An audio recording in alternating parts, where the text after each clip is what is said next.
Hello, this is Dave Sugarbaker, and today is the 18th day of January 2026. And I have a piece of the Gospel of John. This is from the second chapter, the first 11 verses. On the third day, there was a wedding in Cana of Galilee, and the mother of Jesus was there. Jesus and his disciples had also been invited to the wedding. When the wine gave out, the mother of Jesus said to him, "They have no wine." And Jesus said to her, "Woman, what concern is that to you and to me? My hour has not yet come." His mother said to the servants, "Do whatever he tells you."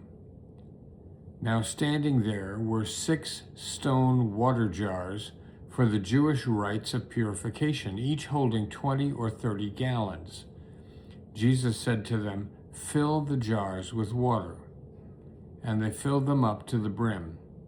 He said to them, "Now draw some out and take it to the chief steward." So he took it. When the steward tasted the water that had become wine, and did not know where it came from, though the servants who had drawn the water knew, the steward called the bridegroom and said to him, "Everyone serves the good wine first, and then the inferior wine after the guests have become drunk. But you have kept the good wine until now." Jesus did this, the first of his signs, in Cana of Galilee, and revealed his glory, and his disciples believed in him. At the end of the Gospel of John, we find a statement about why John is writing his Gospel. He says at the end of the 20th chapter of his Gospel, "Now Jesus did many other signs in the presence of his disciples, which are not written in this book.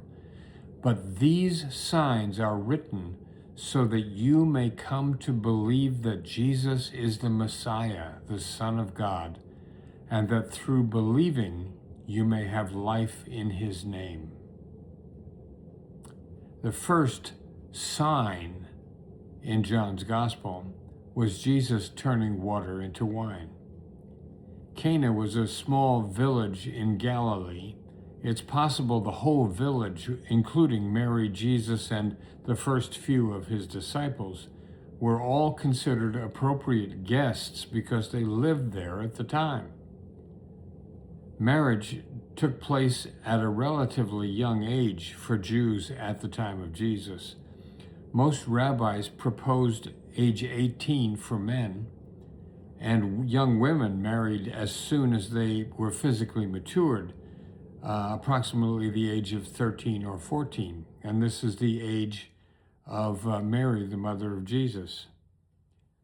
Marriages were usually arranged by parents, but there were exceptions, and arranged marriages were not forced on young people who had absolutely no attraction or interest in each other. Nevertheless, the wisdom of the ancient world, and even in some places today, was that marriage was not about love and romance. It was about survival. It was not just individuals who married, but families that came together in mutual support. When a future bride had been chosen for a young man, either by his parents or, more rarely, by himself, there was a period of 1 year called betrothal.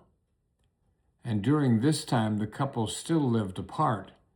The groom and his family negotiated and paid a dowry to the father of the bride. The payment recognized the loss incurred by the bride's family when a working member of the household was leaving to be married.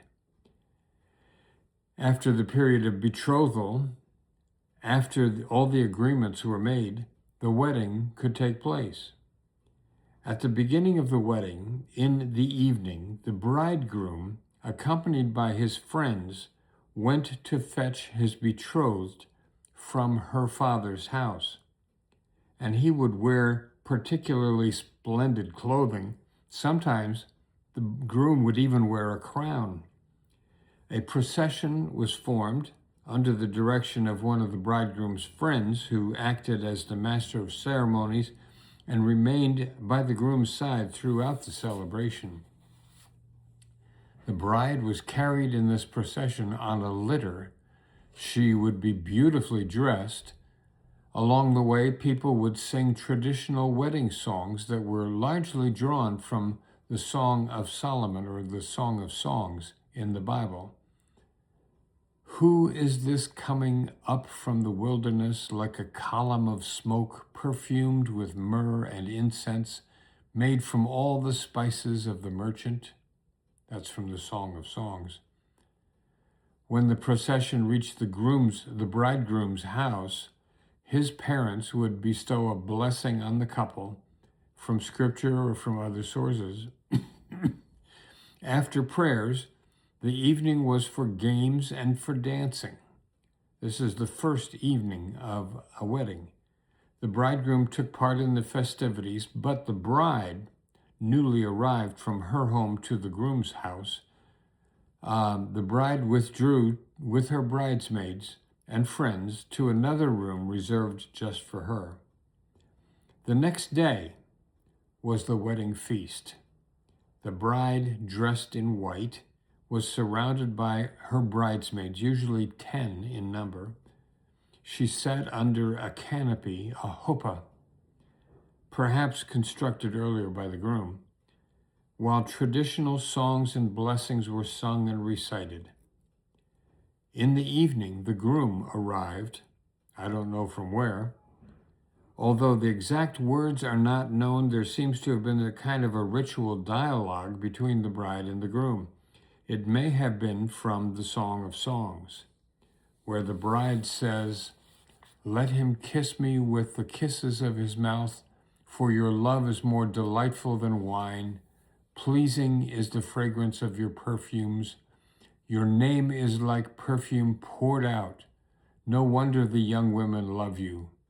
Take me away with you. Let us hurry. Let the king bring me to his chambers." That's from the Song of Songs.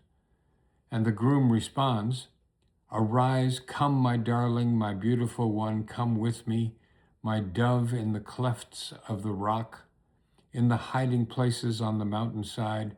Show me your face, let me hear your voice, for your voice is sweet and your face is lovely." Again, from the Song of Songs. Now that the couple was together at the wedding, all of the men and the women also came together. Synagogue leaders would bless the couple, now together under the canopy. And after this was the wedding feast. Later on in the evening, the couple would vanish and the marriage was consummated. The celebrations often went on for several more days after that. The couple didn't go on a honeymoon, but they remained for the rest of the celebration. So that was how a Jewish wedding would take place at the time of Jesus. So we go back to Jesus attending this particular wedding at Cana, and we know that the party had been in process long enough to put a strain on the wine supply. Why was Mary even aware of the possibility of the shortage of wine? It's only a guess, but perhaps she was close enough to one or both of the families of the bride and groom that she would be aware of the logistics of the occasion. In any case, Mary is concerned because running out of wine isn't something that any Jewish host wanted to do. Hospitality was very important, and skimping on the wine just was not done. So Mary announces the problem to Jesus. They have no more wine. And Jesus says, "Madam, what concern is that to you and to me? My hour has not yet come." What? Scholars think that Jesus is making a veiled reference to his own death and the body and blood of Christ as elements of communion. But like a good Jewish mother, Mary ignores Jesus' response. She may roll her eyes a little bit, I don't know. She turns to the servants and tells them to do whatever he tells you. We assume that Mary goes back to the party, confident that her son will fix the problem, and he does. There were 6 stone water jars, each able to hold 20 to 30 gallons of water for the Jewish rite of purification. Now, before eating or drinking anything, every good Jew would wash his or her hands, not just for the sake of hygiene, but also to symbolize coming to the feast or to any meal with a clean heart. So Jesus tells the servants to fill these stone jars with water. Now, these are large jars, and they're made out of stone. I would expect that each one of them weighs 100 pounds. And the water source to fill these jars again is not a matter of turning on the faucet in the kitchen. The jars were taken down to the village well to be refilled. And this would be an undertaking for at least half a dozen or a dozen servants. And each stone jar would be filled up with 20 to 30 gallons of water, and that represents 30 gallons equals 250 pounds. That's what 30 gallons would weigh. So with the jar itself and 250 pounds of water in it, we're talking about 350 pounds. So these jars were no easy thing to move around. And Jesus, once the servants have accomplished this and they've gotten the jars taken down to the well in town, brought back to the place where the banquet is taking place, Jesus tells the servants then to take some of what's in one of the jars and take it to the chief steward, the banquet manager. And the manager tastes the wine and asks the groom why he saved the good wine for when people are too drunk to appreciate it.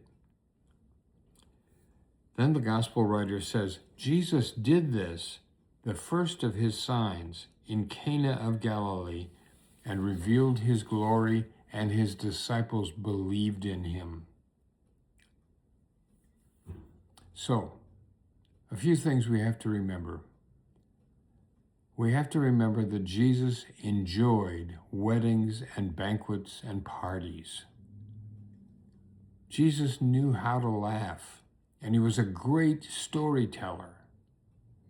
He was not the kind of person who would insist that people be serious and holy all the time.